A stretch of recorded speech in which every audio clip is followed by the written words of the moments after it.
नमस्कार, मी लतिका। आज मी तुम्हाला काकडीची एक भन्नाट रेसिपी बनवून दाखवणार आहे। त्यासाठी बघा, ही हिरवीवाली काकडी घेतलेली आहे, स्वच्छ धुवून बघा असे काप कापून घेतलेले आहेत।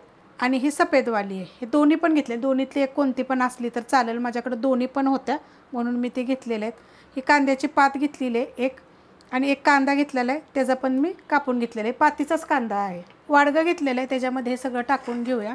आता ह्याला काय करायचे माहिती आहे, ह्याच्यावर टाकायचे आपल्याला मीठ, एक चमचा घेतलेला छोट्या आकाराचा, आणि ह्याला जेवढं हाताने ना दाबून दाबून मिक्स करून घ्यायचं।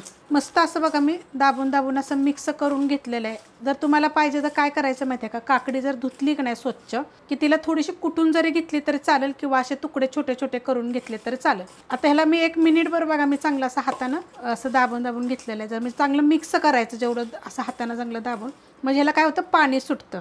आता ह्याच्यावर टाकणारे आपली चहाची साखर, तुमच्याकडे जर ब्राऊन शुगर असेल ना, ती जरी टाकली तरी चालेल, आणि छोटा 1 चमचा आहे। आता हे पण ह्याच्यामध्ये मी पहिले मिक्स करून घेते। मस्त असं बघा मिक्स केलेलं आहे साखर टाकल्यानंतर, आणि ह्याला चांगलं पाणी सुटलेलं आहे। ह्याला काय करायचं, आपल्याला एक 10 मिनिटासाठी झाकून ठेवायचे। 10 ते 15 मिनिटं झाले बघा, आपण झाकून ठेवलं तर मस्त असं ह्याला पाणी सुटतं आणि जरा सॉफ्ट होतात। आता एक छोटा चमचा बघा सोया सॉस घेतलेला आहे, हा जरी नाही टाकला तरी चालेल आणि टाकला तरी पण चालेल। ह्याला मिक्स करूया। मस्त असं बघा मिक्स करून घेतलेलं आहे। आता ह्याला आपण साईडला ठेवूया। तडका पॅन घेतलेला आहे बघा, आणि त्याच्यामध्ये 1 चमचा शेंगदाणा तेल चांगलं कडक गरम करून घेतलेलं आहे। त्याच्यामध्ये बघा 9 ते 10 लसणाच्या पाकळ्या मी अशा बारीक कापून घेतलेल्या आहेत, त्या बारीक कुटून जरी घेतल्या तरी चालेल।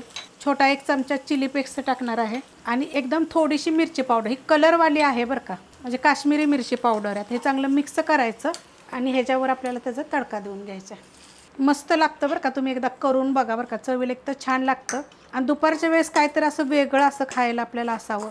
खूप रेसिपी मी तुम्हाला वेगवेगळ्या पद्धतीने दाखवते, तुम्ही ही एकदा नक्की करून बघा। आता मी कसे गोल गोल कापले, तुम्ही छोटे छोटे कापले तरी चालतील, किंवा तुम्हाला सांगितलं की तुम्ही अशा स्वच्छ धुवून त्याला असं जरा थोडंसं कुटून जरी घेतलं ना, तर त्याची चव अजून छान येते। तुम्ही अशा पद्धतीत करून बघा, मस्त असं झालेलं आहे बघा। करून पण बघा आणि खाऊन पण बघा, चवीला 1 नंबर लागतं। रेसिपी आवडली तर लाईक करा, सबस्क्राईब करा, कमेंट करा आणि शेअर बी करा।